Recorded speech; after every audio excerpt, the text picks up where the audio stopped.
Hello my dear friend and my dear student, मेरे इस YouTube channel में आप सभी लोगों का स्वागत है। पिछले वीडियो में आप लोगों को कन्फ्यूशियस निज़म के बारे में बताया था। कन्फ्यूशियसवाद है क्या? जैसा कि मैं आप लोगों को BA third year 5th semester से प्रथम प्रश्न पत्र तुलनात्मक शासन एवं राजनीति पढ़ा रहा हूं, और तुलनात्मक शासन और राजनीति के अंतर्गत इस समय यूनिट 7th चल रहा है। और यूनिट 7th के अंतर्गत आज मैं आपको माओइज्म बताने जा रहा हूं। माओवाद क्या है? तो आइए चलते हैं माओवाद की तरफ, समझते हैं कि माओवाद है क्या। माओवाद जो शब्द है, यह माओ से तुंग या माओ से तुंग, या इसको हम माओ जेदांग भी कहते हैं। माओ जेदांग यह जो शब्द है माओवाद, यह माओ से तुंग या माओ जेदांग के विचारों पर आधारित है। जब समाज का या देश का कोई वर्ग या समूह माओ के विचारधारा को लेकर चलता है और माओ के नीतियों को अपने व्यवहार में क्रियान्वित करता है और माओवादी सिद्धांतों के आधार पर अपने लक्ष्य की प्राप्त करता है, तो उसको हम माओवाद कहते हैं या माओवादी सिद्धांत कहते हैं। चीन में माओ से तुंग का जन्म 1893 में हुआ था।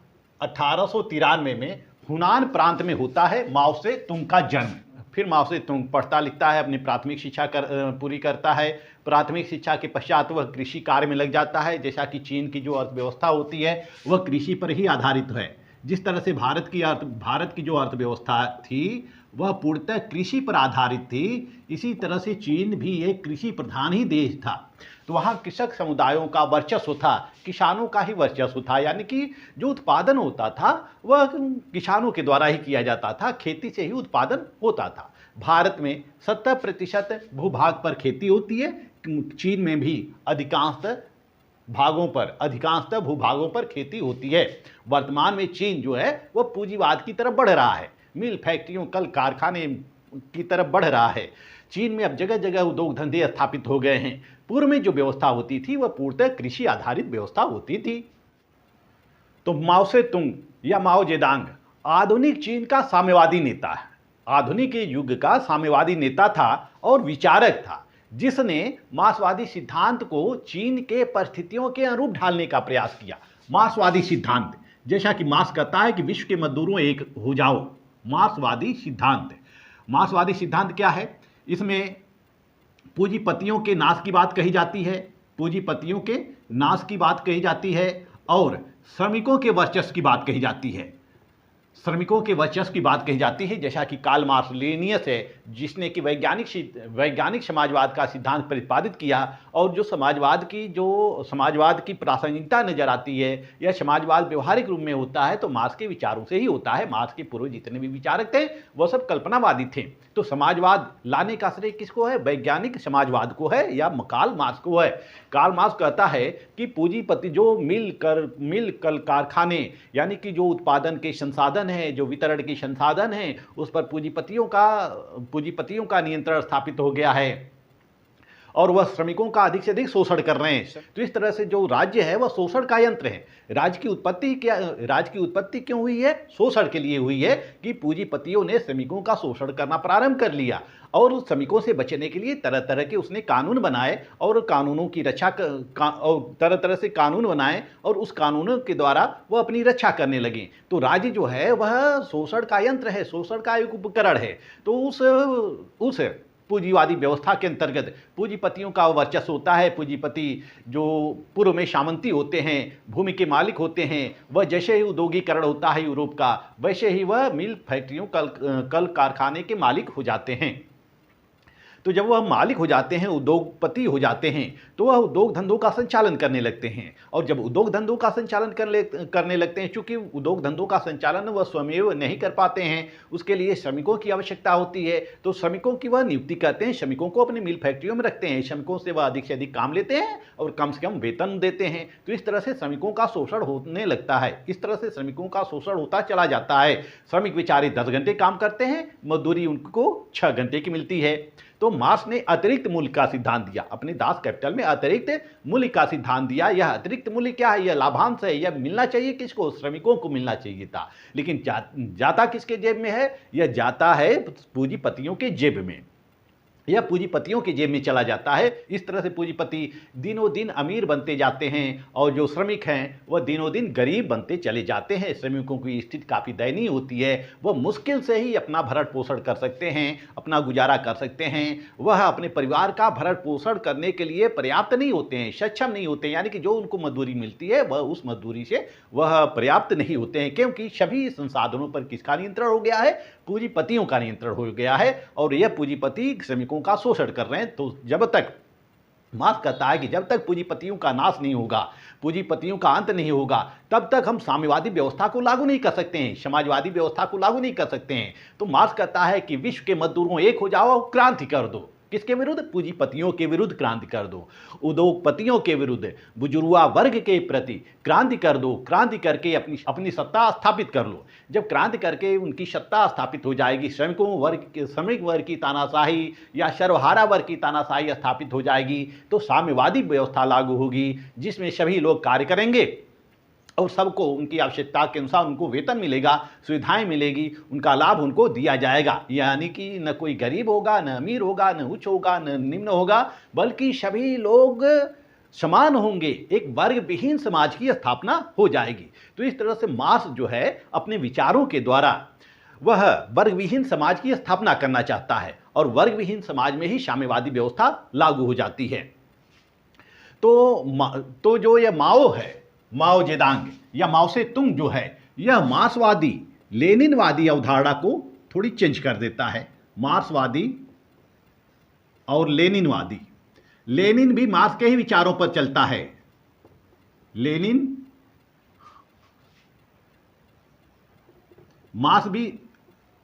भी मार्क्स के ही विचारों पर चलता है और मार्क्सवादी विचारों के द्वारा लेनिन रूस में सत्ता परिवर्तन करता है और 1917 में जारशाही के विरुद्ध क्रांति होती है और फिर लेनिन की सत्ता स्थापित होती है। लेनिन के बाद इसके उत्तराधिकारी होते हैं स्टालिन के बाद ट्रास्टकी वगैरह वगैरह, कास्की वगैरह वगैरह, विभिन्न विद्वान होते हैं, विभिन्न नेता होते हैं जो रूस का नेतृत्व करते हैं और रूस में साम्यवादी व्यवस्था की नींव डालते हैं। लेकिन वही माओ कहता है, जिसका माओ का अस्तित्व चीन में 1949 से शुरू होता है। माओ 1949 से सत्ता स्थापित करता है अपनी नीतियों के द्वारा, अपने कार्यक्रमों के द्वारा। लेकिन माओ जब सत्ता स्थापित करता है उसके लिए वह समाज में परिवर्तन चाहता है, वह क्रांति करता है। क्रांति के माध्यम से वह चियांग काई शेक के विरुद्ध क्रांति करता है। और जब चियांग काई शेक के विरुद्ध, जो चीन के राष्ट्रपति होते हैं चियांग काई शेक के विरुद्ध वह क्रांति करता है और क्रांति करके चीन की सत्ता अपने हाथों में स्थापित कर लेता है। तो जो माओ की अवधारणा है, माओ से तुंग या माओ जेदांग की जो अवधारणा है, उसने मार्क्सवादी लेनिनवादी अवधारणा में थोड़ा सा परिवर्तन कर दिया। परिवर्तन उसने क्या किया? जहां मार्क्स क्रांति का आधार किसको मानता है? श्रमिक को मानता है। मार्क्स कहता है कि विश्व के श्रमिकों एक हो जाओ। यानी कि मार्क्स जो है क्रांति का साधन किसको मानता है? श्रमिक को मानता है। वह कहता है कि श्रमिक जब ये संगठित हो जाएंगे तो श्रमिक क्रांति करेंगे और पूंजीपतियों का नाश करेंगे, उद्योग धंधों पर अपना वर्चस्व स्थापित कर लेंगे। तो मार्क्स ने क्रांति का आधार श्रमिक वर्ग को या सर्वहारा वर्ग को माना है। वहीं माओ ने क्रांति का आधार किसको माना है? कृषक वर्ग को माना है। कृषक वर्ग को माना है। क्रांति किसके द्वारा होती है? क्रांति किसके द्वारा होगी? कृषकों के द्वारा होगी। इसमें जो कृषक होंगे वह मूल भूमिका में होंगे, लेकिन साथ साथ श्रमिक वर्ग व समाज के अन्य वर्ग भी किसानों के साथ होंगे। यानी कि किसानों की क्रांति होगी। और किसान किसके विरुद्ध क्रांति करेंगे? सामंतों के विरुद्ध क्रांति करेंगे, पूंजीपतियों के विरुद्ध क्रांति करेंगे, पूंजीपतियों का नाश कर देंगे, सामंतों का नाश कर देंगे। और जब सामंतवादी व्यवस्था का अंत हो जाएगा तो सारे भूमि कृषकों में आपस आपस बांट दी जाएगी, क्योंकि जो किसान होते हैं वह खेतों में खेती करते हैं लेकिन खेतों के मालिक नहीं होते हैं। इसलिए उनको मालिकाना हक दिलाने के लिए उनको क्रांति करनी होगी और सामंतशाही का पतन करना होगा। जब सामंतशाही का पतन कर देंगे तो सामंतों की भूमि होगी वह किसानों में बराबर बराबर बांट दी जाएगी। इस तरह से साम्यवादी शासन की व्यवस्था होगी, साम्यवादी शासन की स्थापना होगी। दूसरी तरफ मार्क्स ने औद्योगिक क्रांति पर बल दिया है। मार्क्स ने किस पर बल दिया है? औद्योगिक क्रांति पर बल दिया है। पूंजीपतियों, मिल फैक्ट्रियों के मालिक जो हैं उनके विरुद्ध क्रांति होती है, जबकि माओ ने औद्योगिक क्रांति का तो समर्थन करता ही है, साथ ही साथ राजनीतिक क्रांति का भी समर्थन करता है। राजनीतिक क्रांति का समर्थन करता है, सांस्कृतिक क्रांति का समर्थन करता है। मार्क्स ने सांस्कृतिक क्रांति की बात कही है और यह सांस्कृतिक क्रांति चीन में 1966 में शुरू होती है। 1966 में शुरू होती है। तो माओ का कहना है कि समाज या देश के विकास के लिए केवल औद्योगिक क्रांति पर्याप्त नहीं है। यानी कि हमारे समाज का विकास कैसे होगा? मार्क्स कहता है कि औद्योगिक क्रांति होगी और औद्योगिक क्रांति के द्वारा समाज का विकास हो जाएगा, देश का विकास हो जाएगा। लेकिन माओ कहता है कि केवल औद्योगिक क्रांति के द्वारा समाज का विकास नहीं होगा, बल्कि सांस्कृतिक क्रांति भी आवश्यक है, क्योंकि सांस्कृतिक क्रांति करके लोगों के ज्ञान में बढ़ावा देना चाहिए। यानी कि सांस्कृतिक क्रांति का उद्देश्य क्या है कि लोगों के ज्ञान में बढ़ावा देना चाहिए, बौद्धिक स्तर में बढ़ावा देना चाहिए, ताकि लोग औद्योगिकरण की मूल्यवत्ता को अनुभव कर सकें। यानी कि जब तक उनमें ज्ञान नहीं होगा, उनमें शिक्षा नहीं होगी, तब तक वह वस्तुओं के मूल्य का निर्धारण कैसे कर पाएंगे, मूल्यवत्ता का निर्धारण कैसे कर पाएंगे। इसके लिए माओ कहता है कि हमें राजनीतिक क्रांति करनी होगी, औद्योगिक क्रांति करनी होगी, सांस्कृतिक क्रांति करनी होगी। वहीं मार्क्स जहां क्रांति द्वारा सर्वहारा वर्ग का अधिनायकत्व स्थापित करना चाहता है, मार्क्स कहता है कि जब क्रांति होगी तो राज्य पर किसका नियंत्रण स्थापित हो जाएगा? सर्वहारा वर्ग का नियंत्रण स्थापित हो जाएगा। यानी कि जो श्रमिक वर्ग होंगे, जो मजदूर वर्ग होंगे, उन मजदूरों का शासन स्थापित हो जाएगा और सभी लोग शासन में भागीदार हो जाएंगे और सबको समान सुविधाएं मिलेंगी, समान अवसर मिलेंगे और उत्पादन पर सबका नियंत्रण स्थापित हो जाएगा। परंतु माओ कहता है कि समाजवादी क्रांति के पश्चात समाजवादी व्यवस्था अपने आप सुदृढ़ नहीं हो जाएगी। यानी कि जब साम्यवादी क्रांति होगी तो समाजवादी व्यवस्था अपने आप सुदृढ़ नहीं हो जाएगी। इसके लिए राजनीतिक, सांस्कृतिक, शैक्षिक और विचारधारात्मक मोर्चे पर समाजवाद को बढ़ावा देना होगा, जिसमें लंबा समय लगेगा। यानी कि विकास जो होगा वह अचानक नहीं हो जाएगा, बल्कि विकास के लिए एक लंबा समय लगेगा और इसके लिए 10 दिन या 10 महीने, 10 साल नहीं लगेंगे, कई शताब्दियां लग जाएंगी, लगभग 4-5 शताब्दियां लग जाएंगी। इस तरह से मार्क्स जो है वह निरंतर क्रांति का सिद्धांत देता है कि क्रांति जो होती है वह निरंतर चलती रहेगी, क्योंकि हमें उद्देश्यों को प्राप्त करने के लिए, लक्ष्य में सफलता हासिल करने के लिए निरंतर संघर्ष करना होगा, निरंतर क्रांति करनी होगी और यह क्रांति हमेशा चलेगी, क्रांति कभी समाप्त नहीं होगी, यह किसी न किसी रूप में सदैव समाज में विद्यमान रहेगी। इस तरह से माओ निरंतर क्रांति का सिद्धांत देता है। उसने अपने प्रसिद्ध कृति ऑन कॉन्ट्राडिक्शन में, माओ ने अपनी प्रसिद्ध कृति ऑन कॉन्ट्राडिक्शन, ये माओ की प्रसिद्ध कृति है ऑन कॉन्ट्राडिक्शन। इसमें माओ ने अधिकांश विचारों का प्रतिपादन किया है। माओ कहता है इस पुस्तक में ऑन कॉन्ट्राडिक्शन में कि क्रांति अंतिम समाधान नहीं है। वह कहता है कि क्रांति अंतिम समाधान नहीं है, यह जो अंतर्विरोध है यह निरंतर बना रहता है। यानी कि जो अंतर्विरोध है वह निरंतर बना रहता है, हर विरोध का विरोध उत्पन्न होता है, यह प्रक्रिया चलती रहती है और हमेशा समाज में अंतर्विरोध बना रहता है। जहां मार्क्स और एंजल्स का मानना है,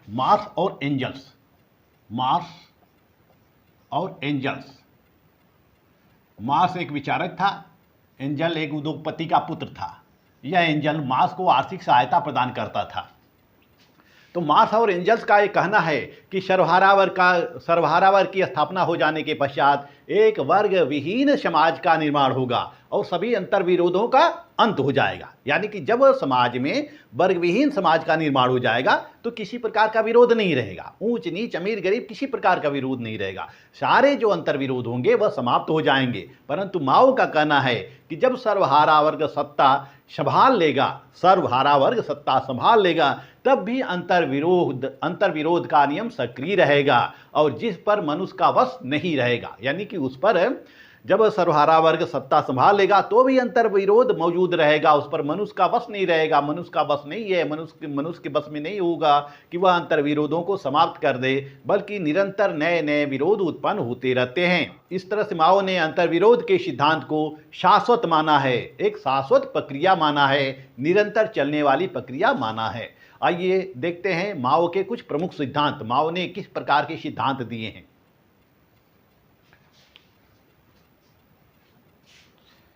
माओ ने जो भी विचार दिए हैं उन्हीं विचारों को हम सिद्धांत कहते हैं। यानी कि माओ से तुंग ने जो भी सिद्धांत दिए हैं उसी सिद्धांतों का अनुसरण करना ही माओवाद है। माओवाद चीन में माओ द्वारा प्रस्तुत एक साम्यवादी दर्शन है जो मार्क्सवाद और लेनिनवाद के सिद्धांतों पर आधारित है। परंतु माओवाद का अपना विशिष्ट क्रांतिकारी दर्शन है, दृष्टिकोण है, जो कि मार्क्सवाद और लेनिनवाद से अलग करता है। मार्क्सवाद और लेनिनवाद जो है वह पूर्णतः श्रमिक पर आधारित है, श्रमिक संगठन पर आधारित है या श्रमिक आंदोलन पर आधारित है, श्रमिक क्रांति पर आधारित है। लेकिन माओ ने अपने सिद्धांतों में श्रमिक वर्गों के साथ साथ कृषक वर्गों को और पूरी जनता को शामिल कर लिया। उसने कहा कि हमें क्रांति में पूरा जन समर्थन चाहिए, जितने भी दबे कुचले लोग हैं, जितने भी शोषित लोग हैं, जो भी सताए गए लोग हैं, जनता का अधिकांश भाग इस क्रांति में सम्मिलित होगा। तो इस तरह से माओ के क्रांति में श्रमिक भी सम्मिलित हैं, कृषक भी सम्मिलित हैं और आम जनता भी सम्मिलित है। आइए माओवाद के सिद्धांत को देखते हैं। माओवाद का उद्देश्य है सशस्त्र विद्रोह और जन क्रांति के द्वारा सत्ता पर कब्जा करना। सशस्त्र विद्रोह माओ का यह मानना है कि जो सत्ताधारी लोग हैं वह सत्ता को आसानी से छोड़ने को तैयार नहीं हैं, वह आसानी से छोड़ भी नहीं पाएंगे। इसलिए संपूर्ण जनता को अपना भाग लेने के लिए, अपना भाग सुनिश्चित करने के लिए, सत्ता में हिस्सेदारी करने के लिए और उत्पादन के साधनों पर अपना नियंत्रण स्थापित करने के लिए, विषमताएं समाप्त करने के लिए हमें क्रांति करनी होगी। और यह क्रांति शस्त्रों के माध्यम से ही संभव हो सकती है। हम नियंत्रित क्रांति नहीं कर सकते हैं, हम सशस्त्र विद्रोह कर सकते हैं। और इसमें केवल कुछ लोग सम्मिलित नहीं होंगे, केवल श्रमिक सम्मिलित नहीं होंगे, केवल किसान सम्मिलित नहीं होंगे, बल्कि जो आम नागरिक हैं वह आम नागरिक भी इस क्रांति में शामिल होंगे। तो माओवाद के अनुसार सशस्त्र विद्रोह और जन क्रांति के माध्यम से ही हम सत्ता प्राप्त कर सकते हैं। दूसरा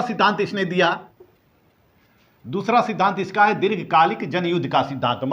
माओ कहता है कि जो युद्ध होगा वह कोई ऐसी परिस्थिति उत्पन्न नहीं होगी कि युद्ध हमारा समाप्त हो जाएगा। यह युद्ध चलता रहेगा। क्योंकि युद्ध क्यों चलेगा? क्योंकि हमेशा विरोधी उत्पन्न होते रहेंगे। तो विरोधियों को दमन करने के लिए हमेशा हमें यह युद्ध चलाना होगा, हमेशा हमें यह युद्ध चलाना होगा। यानी कि यह युद्ध जो होगा दीर्घकालिक होगा और एक समय ऐसा हो जाएगा कि जब समाज से सारे विरोधियों का अंत हो जाएगा, तब हमें जन क्रांति करने की जरूरत नहीं होगी। क्योंकि जो सत्ता होगी हमारे विचारधारा के अनुसार होगी, हमारे लोगों की सत्ता होगी और जो साम्यवादी लोग होंगे वही सत्ता पर राज करेंगे और वही नीतियां बनाएंगे, वही कार्यक्रम बनाएंगे और वही जनता में लागू करेंगे। और सारी जनता जो है साम्यवादी होगी।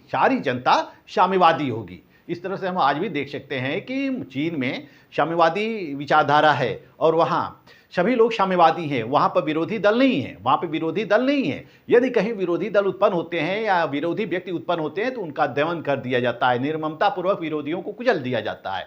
माओवाद ने जो सिद्धांत दिया है उसी सिद्धांतों पर चीन आज भी चल रहा है। यानी कि उसी सिद्धांतों का चीन आज भी अनुसरण कर रहा है। यानी कि लोगों को स्वतंत्रताएं नहीं दी गई हैं, लोगों को स्वतंत्रताएं नहीं दी गई हैं। जैसे चीन में क्या हो रहा है, चीन में क्या हो रहा है लोगों को पता नहीं चलता है, वहाँ की शासन व्यवस्था कैसी है, वहाँ के नागरिक कैसे हैं। जहाँ भी थोड़ा बहुत उपद्रव होता है तो चीन के द्वारा उसको कुचल दिया जाता है। तो जो और साथ ही साथ जितने भी लोग होंगे सभी लोग साम्यवादी दल के अधीन होंगे, कोई दूसरा दल नहीं होगा, सारे लोग साम्यवादी दल होंगे। तो माओ ने जो सिद्धांत दिया है चीन उसका आज भी अनुसरण कर रहा है। और यह जो दीर्घकालिक जन युद्ध का सिद्धांत उसने दिया तो उसने कहा कि यह युद्ध चलता रहेगा। जैसा कि वह कहता है कि कोई 10 दिन में या 10 साल में यह परिवर्तन नहीं होगा, 10 दिन 10 साल में परिवर्तन नहीं होगा, बल्कि परिवर्तन करने के लिए हमें कुछ लंबी प्रक्रिया का पालन करना होगा। लंबी प्रक्रिया चलेगी परिवर्तन करने के लिए, और यह कई शताब्दियां लग सकती हैं, परिवर्तन करने के लिए। शक्ति का सिद्धांत उसने दिया कि शक्ति के माध्यम से ही प्राप्त किया जा सकता है, शक्ति के माध्यम से ही सत्ता प्राप्त किया जा सकता है। जैसा कि माओ कहता है कि राजनीतिक शक्ति बंदूक की नली से निकलती है। राजनीतिक शक्ति किससे निकलती है? बंदूक की नली से निकलती है, और बंदूक की नोक पर हम कोई भी काम करा सकते हैं। तो हम लोगों को डरा कर, लोगों को धमका कर अपना कोई भी काम निकाल सकते हैं। तो इसी तरह से हमें जो ये वर्चस्ववादी समाज है, जो सामंतवादी समाज है या पूंजीवादी समाज है, इनके विरुद्ध हमें हथियार उठाना होगा, इनको डराना होगा, इनकी हत्या करनी होगी हमें, और इनके प्रॉपर्टी को, इनके खेतों को, इनके उद्योगों को हमें हथियाना होगा। हमें इनके उद्योगों और इनके संपत्तियों को हथियाना होगा और उसको कब्जा में लेकर सभी लोगों के बीच बांटना होगा, बराबर बराबर सभी लोगों के बीच बांटना होगा। तो वह कहता है कि समाज में 2 वर्ग होते हैं, एक मजदूर वर्ग होता है, दूसरा कृषक वर्ग होता है। तो मजदूर वर्ग किसके प्रति क्रांति करता है? मजदूर वर्ग क्रांति करता है पूंजीपतियों के विरुद्ध क्रांति करता है, और जो किसान वर्ग होता है वो सामंतों के विरुद्ध क्रांति करता है। तो जब मजदूर वर्ग और कृषक वर्ग दोनों मिल जाएंगे तो पूंजीपतियों और सामंतों का नाश हो जाएगा। इस तरह से संपूर्ण व्यवस्था पर साम्यवादी शासन स्थापित हो जाएगा। चौथा, जन भागीदारी का सिद्धांत। माओ का कहना है कि इस क्रांति में केवल कुछ लोग सम्मिलित नहीं होंगे, पूरी जनता सम्मिलित होगी, और इस क्रांति में जनसाधारण की भूमिका महत्वपूर्ण होगी।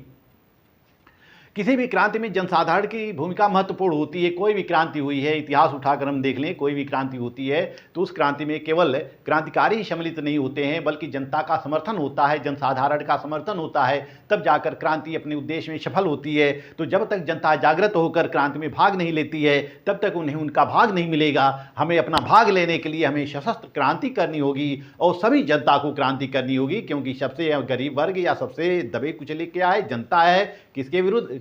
किसके द्वारा? सामंतों के द्वारा, पूंजीपतियों के द्वारा। तो इस संपूर्ण जनता को हथियार उठाना होगा, हथियार उठाकर क्रांति करनी होगी, हथियार उठाकर क्रांति करनी होगी, और सामंतशाही व्यवस्था को या पूंजीपति व्यवस्था को, पूंजीवादी व्यवस्था का नाश करना होगा, और फिर साम्यवादी शासन व्यवस्था को स्थापित करना होगा। जैसे कि चीन के इतिहास को हम देख सकते हैं कि चीन में राजतंत्री शासन व्यवस्थाएं थीं। चीन में ही क्या, हर जगह राजतंत्री शासन व्यवस्थाएं थीं, और फिर राजतंत्री शासन व्यवस्थाओं के विरुद्ध क्रांति होती है। जैसे हम देख सकते हैं कि फ्रांस की क्रांति, जो 1789 में फ्रांस की क्रांति होती है, वह वहाँ के शासक के विरुद्ध वो क्रांति होती है। और इसी तरह से रूस में जो 1917 की क्रांति होती है वह वहाँ के बोल्शेविक शासन के विरुद्ध क्रांति होती है, जारशाही शासकों के विरुद्ध क्रांति होती है। इस तरह से चीन में भी क्रांति हुई थी। जैसे कि चीन का नेतृत्व सबसे पहले किसने किया था? 1911 में सन यात सेन ने किया था। और सन यात सेन को चीन का पितामह कहते हैं, 1911 में सन यात सेन के नेतृत्व में क्रांति हुई थी, और उनसे मांचू साम्राज्य को उखाड़कर फेंक दिया था। मांचू साम्राज्य, उस समय किसका शासन था? मांचू साम्राज्य का शासन होता था। तो मांचू साम्राज्य को उसने उखाड़कर फेंक दिया था, और सन यात सेन 1911 में चीन के राष्ट्रपति बन जाते हैं। 1925 में जैसे ही सन यात सेन की मृत्यु होती है, वहां उस पर सत्ता चियांग काई शेक स्थापित कर लेता है। Chiang Chiang Kai Shek. Chiang Kai Shek सत्ता स्थापित कर लेता है 1925 में और वह राष्ट्रपति बन जाता है। और हालांकि शुरू शुरू में उसने कम्युनिस्टों का समर्थन लिया था, लेकिन बाद में कम्युनिस्ट उसके विरोधी हो जाते हैं, उसकी नीतियों के विरोधी हो जाते हैं, तो वह कम्युनिस्टों पर ही प्रहार करना शुरू कर देता है। जैसे 1931 और 33 में 1931 और 1933 तक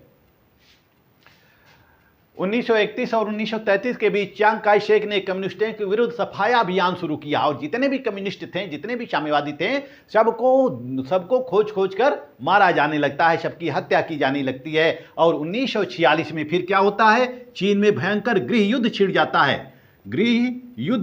है चीन में। और यह गृह युद्ध शुरू होता है किसके नेतृत्व में?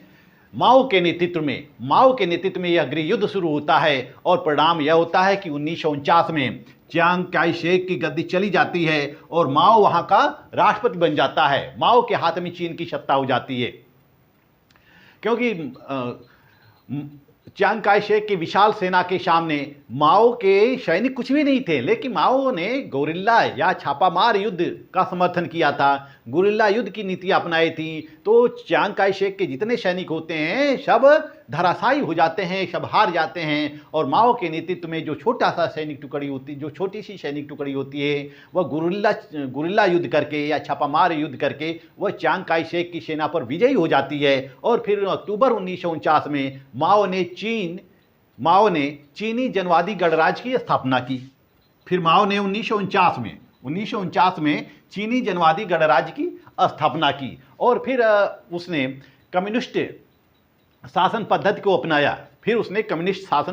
अपनाया। और 1963 के पश्चात कि अपने नीतियों और सिद्धांतों को या कम्युनिस्ट विचारधारा का प्रचार प्रसार करने लगता है। उनको बताता है कैसे क्रांति होती है, कैसे सत्ता को हथियाया जाता है, कैसे सत्ता को हथियाया जाता है और कैसे पूंजीपति और सामंतों का नाश किया जाता है। यानी कि अपने विचारधारा का वो प्रचार प्रसार करने लगता है, निर्यात करने लगता है अन्य देशों में। फिर माओ के नेतृत्व में एक और क्रांति होती है 1966 में एक और क्रांति होती है, वह सांस्कृतिक क्रांति की। वह कौन सी क्रांति होती है? सांस्कृतिक क्रांति होती है 1966 में सांस्कृतिक क्रांति होती है। इस सांस्कृतिक क्रांति के अंदर उसने इस सांस्कृतिक क्रांति के द्वारा उस कम्युनिस्ट विचारधारा को न मानने वाले लोगों को चुन चुन कर मारा जाने लगता है। यानी कि जो कम्युनिस्ट विचारधारा का समर्थन नहीं करता वह विरोधी होता है। विरोधियों को फिर 1966 में माओ के नेतृत्व में चुन चुन कर मारा जाने लगता है। इस तरह से हम देखते हैं कि जो हिटलर ने यहूदियों के विरुद्ध कार्य किया, वही कार्य माओ ने अपने चीनी नागरिकों के साथ किया, जो कि कम्युनिस्ट विचारधारा को नहीं मानने वाले लोग थे। उनका निर्ममतापूर्वक दमन कर दिया गया। तो इस तरह से माओ चीन का 1976 तक नेतृत्व करता रहा और 1976 में माओ की मृत्यु हो जाती है। माओ के मृत्यु के पश्चात वहां का शासन जो है डेंग शियाओ के द्वारा संभाला जाता है और डेंग भी एक सशक्त और ताकतवर नेता के रूप में उभर कर सामने आता है।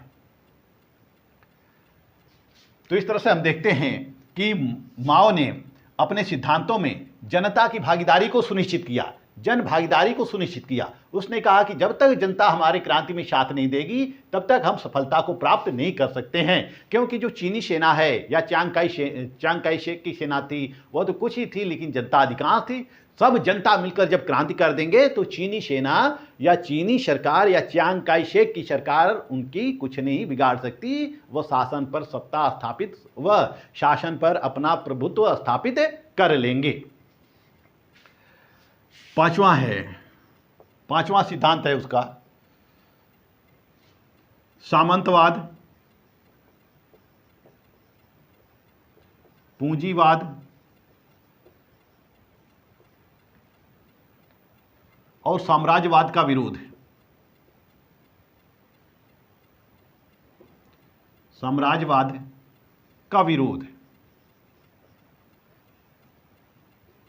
सामंतवाद, पूंजीवाद, साम्राज्यवाद का विरोध। माओ शुरू से ही साम्राज्यवाद नीतियों के खिलाफ था और वह पूंजीवाद के खिलाफ था, सामंतवाद के खिलाफ था। इन सभी के अगेंस्ट उसने अपनी एक सेना तैयार की जिसको कि रेड आर्मी कहा जाता है। रेड आर्मी कहा जाता है, रेड आर्मी, या इसको लाल सेना कहा जाता है, लाल सेना उसने तैयार कर ली थी। और इनके विरुद्ध वह क्रांति करता है। सामंतों और पूंजीपतियों को उनके संपत्ति से बेदखल किया जाने लगता है, यानी कि उनका नाश किया जाने लगता है।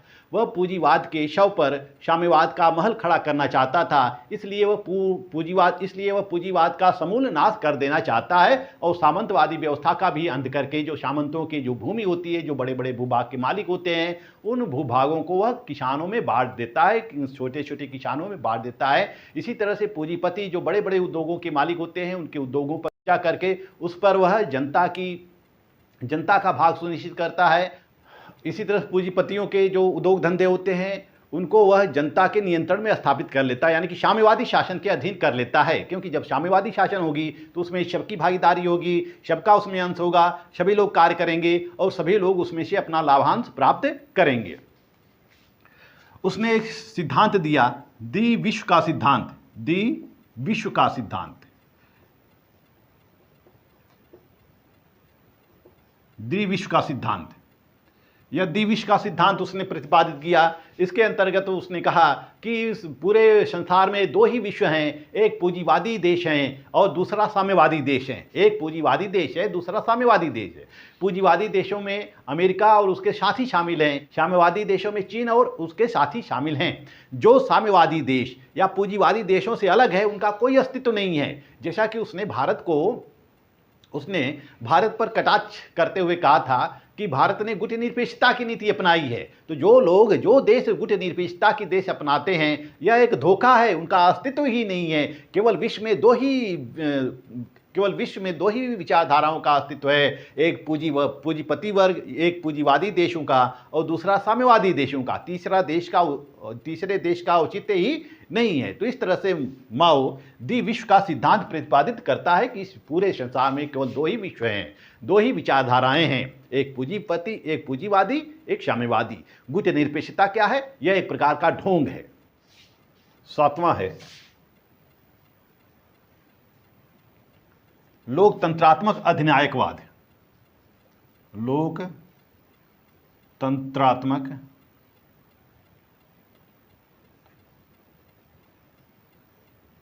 लोकतंत्रात्मक अधिनायकवाद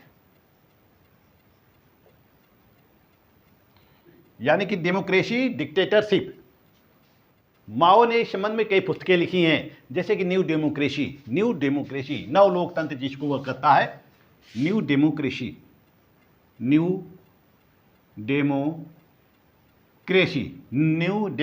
है, ऑन कोएलिशन गवर्नमेंट है, ऑन कोएलिशन गवर्नमेंट,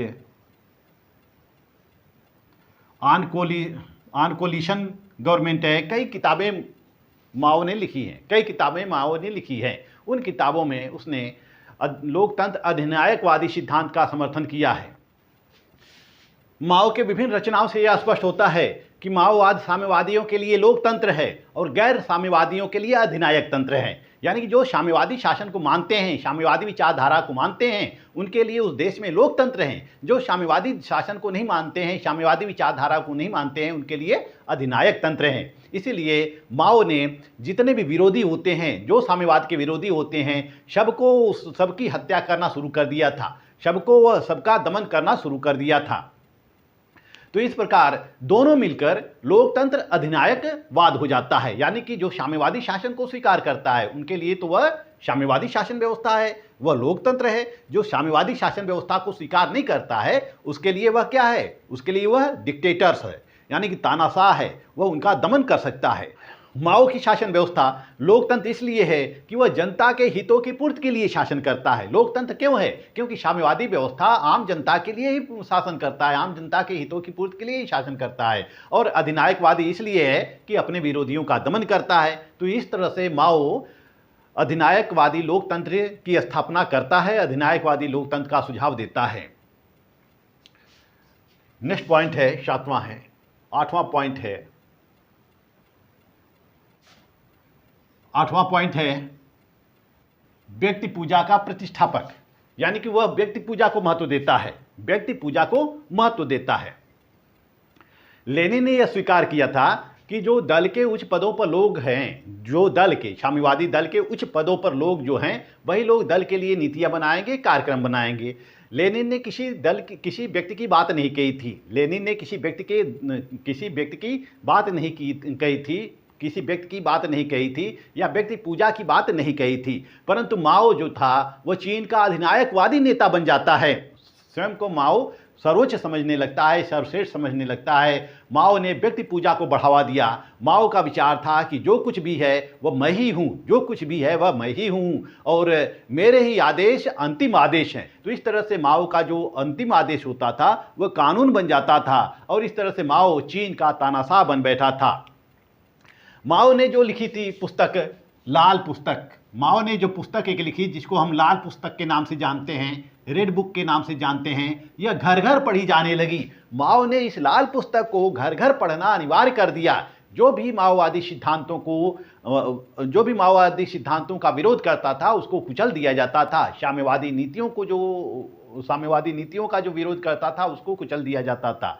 तो इस तरह से माओवाद सत्ता के लिए तो माओ चीन में तानाशाह बन बैठा था। वह दल के सर्वोच्च पद पर बैठा रहा। जैसा कि 1949 में माओ सत्ता संभालता है, लेकिन 1958 में वह डेंग के लिए सत्ता छोड़ देता है, अध्यक्ष पद छोड़ देता है। और लेकिन फिर भी जब तक वह 1976 तक रहा तब तक वह चीन के सर्वोच्च पद पर बैठा रहा। जब तक वह 1976 तक जीवित रहा तब तक वह चीन के लिए नीतियां बनाता रहा, साम्यवादी दल के लिए नीतियां बनाता रहा, और अपने को सर्वोच्च मानता रहा, और वह अपने मृत्यु तक अपने विचारों का प्रचार प्रसार करता रहा। इस तरह से माओ अपने को महान समझता था। तो माओवादी जो माओ है वह जो माओवादी सिद्धांत हैं वह व्यक्ति पूजा को महत्व देता है। तो इस तरह से माओवाद जो है वह हिंसा का समर्थन करता है, क्रांति का समर्थन करता है, वह सत्ता का विरोध करता है, और जन नीतियों में विश्वास करता है, और समतामूलक समाज की स्थापना करना चाहता है। माओवादी विचारधारा यह चाहती है कि जो उत्पादन के साधन हैं, वितरण के साधन हैं, उस पर पूरे समाज का नियंत्रण स्थापित हो, उस पर कुछ लोगों का कब्जा न रहे, सामंतों का कब्जा न रहे। जो भूमि है, सामंत जो हैं वह बड़े बड़े भूभाग का मालिक बने बैठे हुए हैं, और उनके बड़े बड़े भूभागों के ऊपर किसान खेती करते हैं, वह केवल मेहनत करते हैं, खेत उनका नहीं होता है, जबकि खेत उनको मिलना चाहिए। जो जिस पर मेहनत करता है वह हिस्सा उसको मिलना चाहिए। तो वह किसानों को क्रांति करने का सुझाव देता है, और क्रांति के द्वारा भूमि को हथिया लेना चाहिए। इसी तरह से श्रमिक भी क्रांति करके पूंजीपतियों के मिल फैक्ट्रियों को अपना लें और साम्यवादी शासन व्यवस्था की स्थापना करें। माओवाद या माओ जो था वह नौजवानों को बराबर हक देना चाहता था, बराबर अधिकार देना चाहता था, स्त्री और पुरुषों के बीच किसी प्रकार का भेदभाव नहीं करना चाहता था, सभी को उनका उचित भाग देना चाहता था, यानी कि जो जिस योग्य है उसको उसका भाग मिलना चाहिए। उसके भाग के ऊपर कुछ वर्गों का कब्जा न हो। इसके साथ ही साथ माओ साहित्य में भी रुचि रखता था, अध्ययन में भी रुचि रखता था, और संस्कृति में भी रुचि रखता था। वो सांस्कृतिक क्रांति के द्वारा अपने कल्चर को बनाए रखना चाहता था, साम्यवादी नीतियों को बनाए रखना चाहता था, और वह राष्ट्रवाद का उत्थान भी करना चाहता था, यानी कि लोगों के मन में राष्ट्रीयता के प्रति चेतना जागृत करना चाहता था।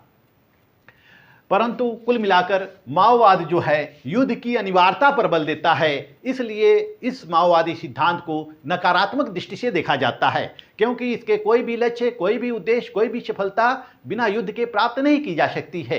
तो इस तरह से पूरे विश्व में माओवाद की आलोचनाएं भी होने लगी हैं, और भारत में भी हम देख सकते हैं माओवाद का प्रचार प्रसार भारत में भी होता है, जैसे कि माकपा, मार्क्सवादी कम्युनिस्ट पार्टी, भाकपा, भारतीय कम्युनिस्ट पार्टी वगैरह, ये विभिन्न जो विचारधारा है यह माओवाद पर ही आधारित है। नक्सलवादी आंदोलन को देख सकते हैं। नक्सलवादी आंदोलन जो है यह भी भारत में माओवाद का ही एक रूप है, क्योंकि नक्सलवादियों का भी मानना है कि सत्ता पर कब्जा बंदूक के नली से किया जा सकता है।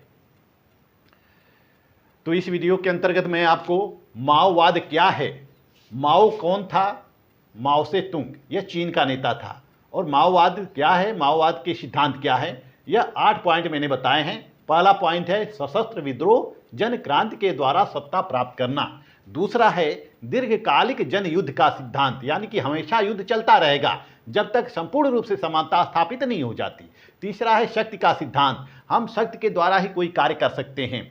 चौथा है जन भागीदारी का सिद्धांत, संपूर्ण जनता की भागीदारी होनी चाहिए। पांचवा है सामंतवाद, पूंजीवाद, साम्राज्यवाद का विरोध, यानी कि इन सबका विरोध होना चाहिए और समतामूलक समाज की स्थापना किया जाना चाहिए, सबको समान अधिकार प्राप्त हो और जो प्राकृतिक संसाधन है उस पर संपूर्ण जनता का अधिकार प्राप्त हो।